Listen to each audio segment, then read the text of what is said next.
안녕하십니까? 대구광역시 교육청 대입지원관 곽정윤입니다. 오늘은 온라인 지원 전략 설명회의 마지막 시간으로 수시 모집 6장의 카드를 어떻게 쓸지에 대해 알아보면서 지난 시간 교과 전형, 학생부 종합 전형, 논술 전형의 지원 전략 설명회의 내용을 정리해 보도록 하겠습니다. 2027 대입은 수시 모집에서 역대 최고로 높은 비율인 80.3%를 모집하며 학생부 위주 전형이 여전히 중심이 됩니다. 2028 학년도 대입에서는 교과 성적이 9등급제에서 5등급제로 변경되고 수능에서도 선택형 수능이 아닌 통합형 수능을 치르게 되는 등의 큰 변화가 있습니다. 그리고 수도권의 많은 대학이 교과 전형에서 졸업생의 지원 제한까지 걸게 돼서 사실상 재수를 하는데 어려움이 생기게 됩니다. 이런 분위기에서 올해 N수생의 유입이 역대 최고일 거라고 예상되고 있어 재학생들이 정시로 대학을 가기에는 많이 힘들 수 있는 상황입니다. 따라서 정시를 준비하는 학생들도 수시 모집에서 본인에게 맞는 전형을 찾아 원서를 써볼 필요가 있습니다. 올해 더 확대되는 전공 자율선택제와 처음 도입되는 지역의사제, 그리고 첨단 학과 증원 등의 내용도 잘 고려해서 수시 원서를 쓰는데 참고하시기 바랍니다. 그럼 6장의 카드는 어떻게 쓰는 게 좋을까요? 우선 본인의 모의고사 성적을 분석해서 정시 전형의 성적을 예측해 볼 필요가 있는데요.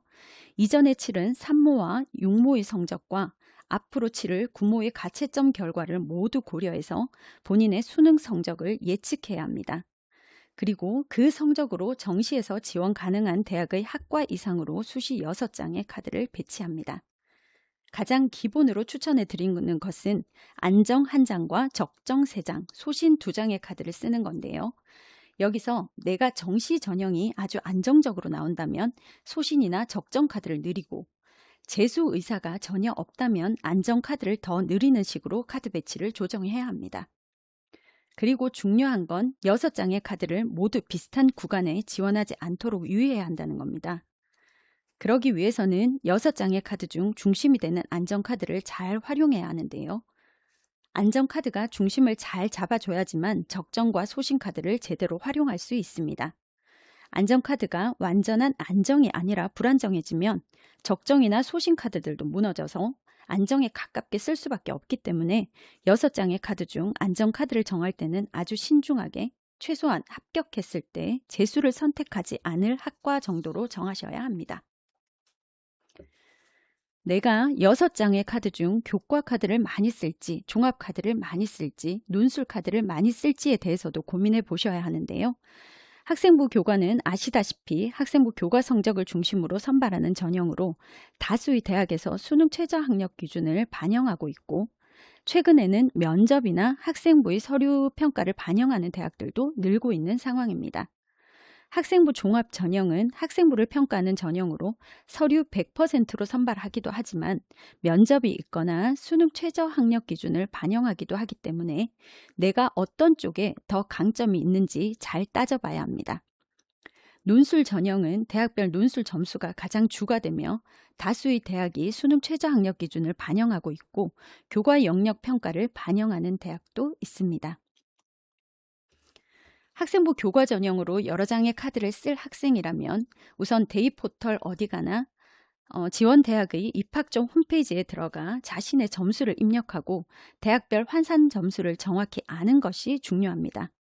대학별로 공통 과목이나 일반 선택 과목, 진로 선택 과목의 계열별 가중치와 반영 영역이 다양화되어 있기 때문에 같은 등급이라 하더라도 대학마다 성적이 다르게 반영될 수 있습니다. 교과 전형에 서류 평가를 반영하는 대학들이 많은데 서류의 반영 비율은 10%에서 30%로 높지 않아 보이지만 실질 영향력은 클 수 있습니다. 경희대의 경우 불합격에서 합격으로 변경되는 비율이 21.3%에 달하고 경북대의 경우에는 서류 평가로 교과 이수 충실도를 평가하며 합불에 큰 영향을 미칩니다. 그 예로 경북대학교의 교과 서류 평가의 내용을 한번 보시면 교과와 단위수만 반영하면서 원점수와 성취도, 석차 등급, 세특은 반영하지 않습니다. 교과이수 충실도 중 계열별 교과이수의 적절성에서는 인문계열과 자연계열의 교과 단위수를 평가해서 과학 과목을 거의 듣지 않은 인문계열 학생이 자연계열 학과를 지원하게 될 경우 B를 받게 되고, 이를 점수화하면 1.5등급을 하향하게 되는 방식으로 퍼센테이지에 비해 합불에 영향을 미치는 비율이 높은 것을 알 수 있습니다. 또 최저학력 기준에 따라 최초 경쟁률과 실질 경쟁률 간의 차이가 크기 때문에 반드시 실질 경쟁률도 확인해 보셔야 합니다. 고려대의 경우에는 의예과 경쟁률이 12.9대 1에서 수능 최저를 맞춘 실질 경쟁률은 2.56대 1로, 한양대의 경영학부는 7.4대 1의 경쟁률이 1.44대 1로 줄어든 것을 볼 수 있습니다. 그럼 학생부 교과 전형의 지원 전략을 정리해 보도록 하겠습니다. 우선 대학의 입학처 홈페이지나 대입정보 포털 어디가를 통해 대학별 환산 점수를 계산해서 본인 성적의 유불리를 분석하는 것이 중요합니다. 최저 학력 기준이 높은 대학에서는 수능 최저 미충족자가 다수 발생하여 예비 순위가 낮은 수험생들에게 합격 기회가 돌아올 수 있기 때문에 수능에 자신 있는 학생이라면 최저 학력 기준이 높은 대학이나 학과를 공략하는 것도 하나의 방법입니다. 충원율이 높다고 해도 가장 기본은 교과 성적이므로 반드시 대학별 합격자 성적 데이터를 참고해야 하고, 이때 3개년 이상의 성적 데이터를 참고할 것을 권장드립니다.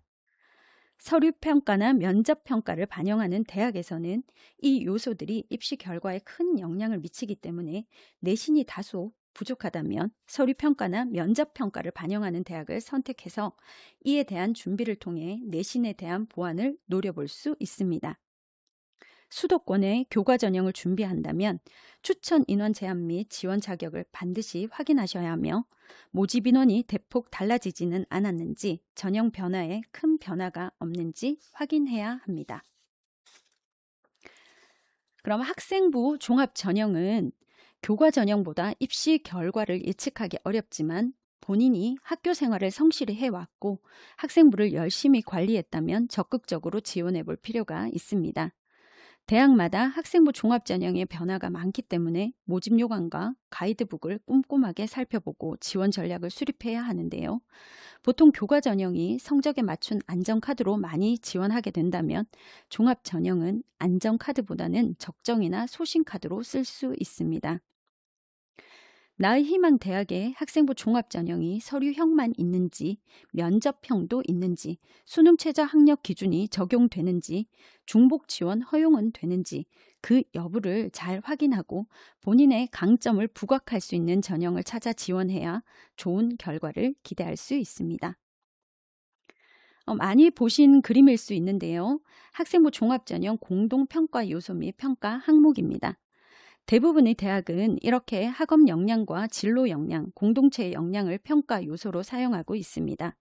학업 역량은 학업 성취도와 학업 태도, 탐구력 등이, 진로 역량은 전공 관련 교과 성취도와 이수 노력, 진로 탐색 활동과 경험 등이, 그리고 공동체 역량은 협업과 소통 능력, 나눔과 배려, 리더십 등이 세부 평가 항목인데요.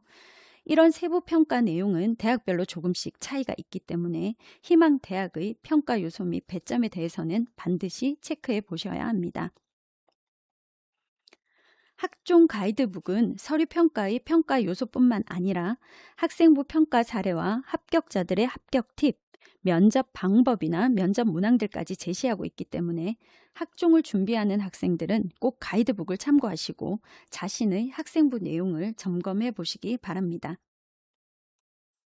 각 영역별로 내가 의미 있게 했던 활동 중 누락된 활동은 없는지, 구체적인 나의 특성을 잘 드러내고는 있는지, 또 진로를 찾아가는 과정이나 학업에 대한 성실성이 잘 나타나고 있는지 등을 체크리스트를 만들어서 확인하고 1, 2학년 때 부족했던 점을 3학년 때 보완하는 방식으로 학생부를 마무리하도록 합니다. 그리고 또 하나 주의해야 할 것은 전공 자율 선택제로 무전공 또는 자율학부, 자율전공학부 등의 이름으로 불리는 학과인데요. 같은 학생부 종합 전형이라고 하더라도 전공 자율 선택제 선발은 평가 요소가 다른 경우들이 많기 때문에 평가 요소와 세부 항목의 내용을 체크해 보시기 바랍니다. 자율전공학부는 진로가 명확하지 않은 학생이나 더 상위 학과로 도약하고 싶은 학생에게 전략적 카드로 활용되고 있습니다. 자율전공학부의 경우 진로 역량보다 학업 역량이 우선시되는 경향이 있기 때문에 다양한 학문을 수용할 수 있는 기초 학업 역량과 함께 융합적 사고 내용을 생기부에 녹여낸다면 좀 더 긍정적인 결과를 기대할 수 있습니다. 학생부 종합 전형은 학교 생활의 전반에 대한 종합평가로 교과 전형과는 다르게 성적 입결만으로 합부를 예측하기 힘든 만큼 성적 자료는 단순 참고 자료로 활용하시는 것이 좋습니다.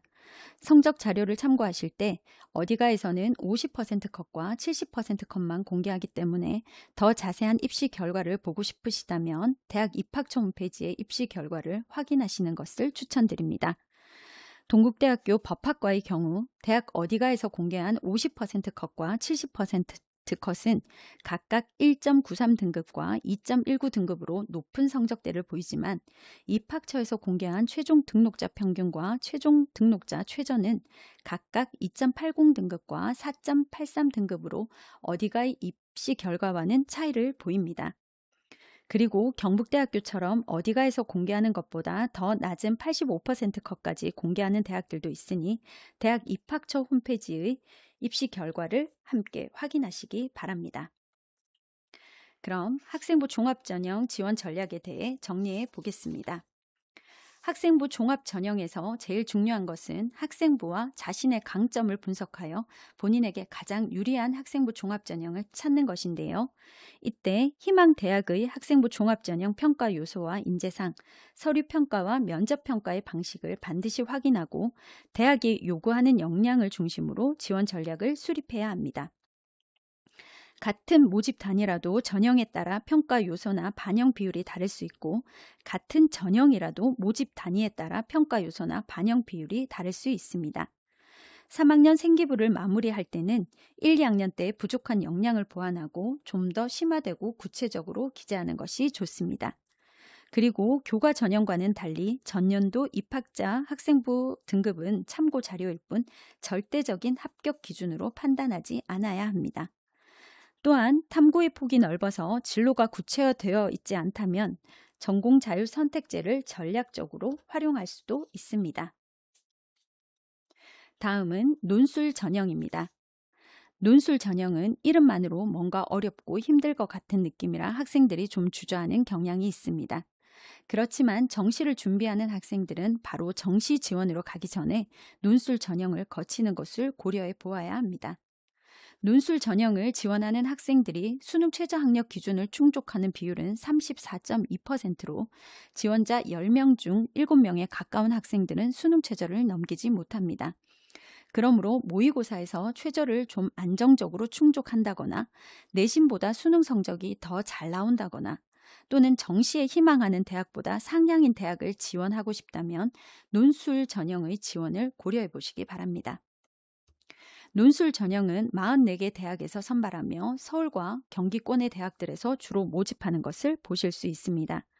영남 지역에는 경북대와 부산대가 논술 전형으로 신입생을 모집하는데요. 2028학년도부터 부산대가 논술 전형을 폐지함으로써 영남 지역에는 경북대만 논술 전형으로 학생을 선발하게 됩니다. 논술 전형을 운영하는 대학은 대체로 수능 최저 학력 기준을 함께 반영하며 논술 100%로 선발하는 대학이 다수이기 때문에 수능과 논술을 함께 준비하는 전략이 필요합니다. 교과와 비교과를 반영하는 대학들이 있지만 영향력이 높지 않기 때문에 교과 전형의 서류 평가와는 달리 논술 성적으로 합불 여부가 결정된다고 보시면 됩니다. 논술 전형은 수능 시험을 기준으로 봤을 때 수능보다 앞서 실시하는 대학과 수능 후 실시하는 대학으로 나뉩니다. 수능 이전 논술은 수능 이후 논술보다 상대적으로 경쟁률이 낮지만 수능에 대한 부담감이 있을 수 있고 수능 이후의 논술은 수능에 대한 부담감은 없지만 경쟁률이 높고 일정 겹침이 발생할 수 있다는 점이 있습니다. 하지만 논술에 좀 더 많은 카드를 쓰는 학생들에게는 더 많은 기회가 될 수 있기 때문에 일정이 중복되지 않게 전략을 잘 세운다면 더 많은 대학에 논술 전형으로 지원할 수 있습니다. 논술을 준비하는 학생들은 대부분 2학기부터 준비를 시작하거나 수능 후 약 일주일 정도를 준비 기간으로 삼는 만큼 아직 늦은 것이 아니기 때문에 논술에 관심 있는 학생들은 수능 공부와 함께 논술 준비를 시작하시면 됩니다. 논술을 준비할 때는 희망하는 대학의 입학처 홈페이지에서 논술 가이드북을 꼭 읽어보시고 모의 논술에 대한 강평 영상을 올려놓은 대학들도 있기 때문에 참고하시기 바랍니다.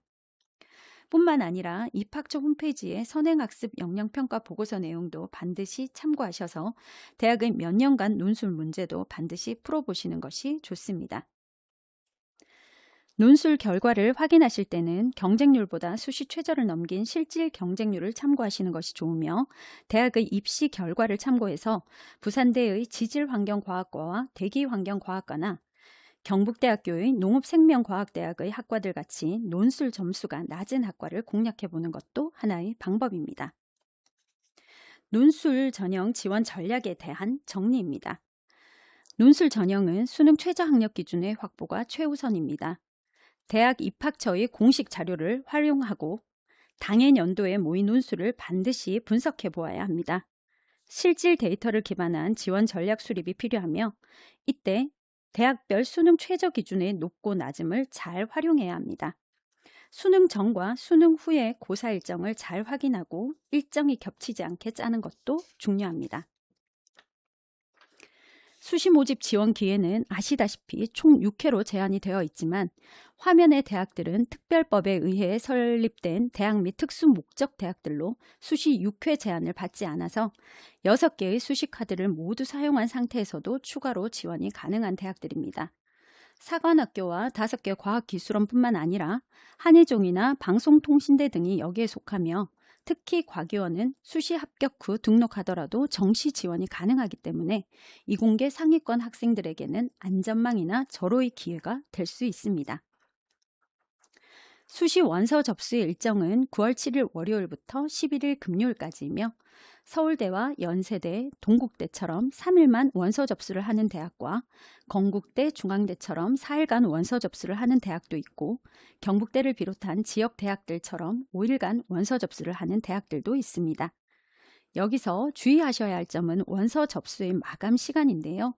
눈치 작전을 벌이느라 원서 접수를 늦게 시작했다가 미처 마감 시간을 못 맞춰서 원서 접수를 못하는 경우가 없도록 지원대학의 원서 접수 기간 및 마감 시간을 체크하도록 합니다. 또한 정확한 전형명을 확인하여 다른 전형의 실수로 지원하는 일이 없도록 해야 합니다. 또 원서 접수를 할 때는 나의 제출 서류가 무엇인지, 어떤 방법으로 제출해야 하는지, 제출 기간은 언제까지인지를 꼭 확인하셔야 하는데요. 대학마다 온라인으로만 제출을 해야 하는 대학도 있고 우편 접수를 받지만 방문 접수를 받지 않는 대학도 있습니다. 수도권 지역의 학교장 추천 전형을 지원하는 학생은 추천 방법도 체크해 보아야 하며 검정고시 학생들처럼 학교생활기록부 대체 서류를 제출하는 학생들은 대체 서식에서 쓸 수 없는 항목들도 확인하셔야 합니다. 수시 지원 전략에 대한 마무리입니다. 우선 자신의 강점을 파악해서 자신에게 맞는 전형을 찾아야 합니다.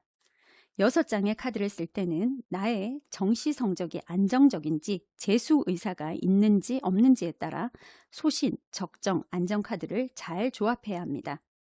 대학 입학처 홈페이지의 정보를 활용해서 희망 대학의 정확한 정보를 정리해두고 원서 접수의 유의사항까지 꼼꼼히 확인하여 원서 접수 시 실수하는 일이 없도록 해야겠습니다. 오늘 내용은 여기까지입니다. 지금까지 열심히 달려온 수험생과 학부모 여러분 고생 많으셨습니다. 스스로의 선택을 믿고 준비한 만큼 끝까지 잘 완주하시기 바랍니다. 대구광역시 교육청은 여러분의 꿈을 응원합니다. 감사합니다.